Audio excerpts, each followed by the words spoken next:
خبر شامل کرتے ہیں اگی ڈی کیٹیگری ہسپتال چار باغ میں بالکل مین گیٹ کے ساتھ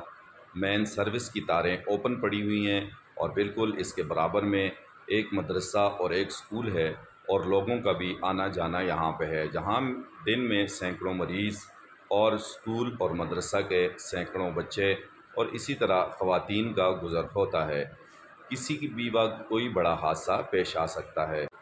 علاقہ مکینوں اور سکول کے ایم ڈی نوید بنگش نے کہا کہ ہم 12 مرتبہ محکمے کو اطلاع کر چکے ہیں، لیکن کیا مجال کہ محکمہ اس پر کوئی ایکشن لے۔ اس موقع پر عمائدین علاقہ اور معززین علاقہ کا کیا کہنا تھا، آئیے سنتے ہیں انہی کی زبانی۔ محلي جاتي دا ګوره ما ور سره شاپرې چې کوم دی سره دا ټول لغړ دي ښه څرګند دي دا ګوره سپیم سره مړ شوی دی او سپیم دې سره مړ دی سپی چې کوم دی بیا دلفراز په خپل لاس خورته غورځولی دی دا خو 3 فیز بجلي ده پوه شوې د دې خو څه ګپ نه دی دا اوس ما ته شاپرې دغه کړي دا که اوس خدا نه خواسته چې کوم دی یو بچی دلته ښځې سره راشي هغه ونیسي ما له پرچي راکړه پوه شو یو دم یې ونیسي یا د سکول جات کې راشي یا مدرسې جات کې راشي دا ډېر ضروري شی دی دې له بکسه جوړه کړي او دې ځای کې ښه مزدار دا پکې یعنې مطلب دا دی کنټرول کړي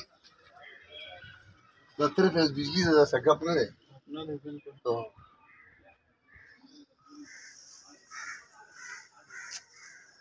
دې ځای کې سپی پروت و خو هغه ورځې بس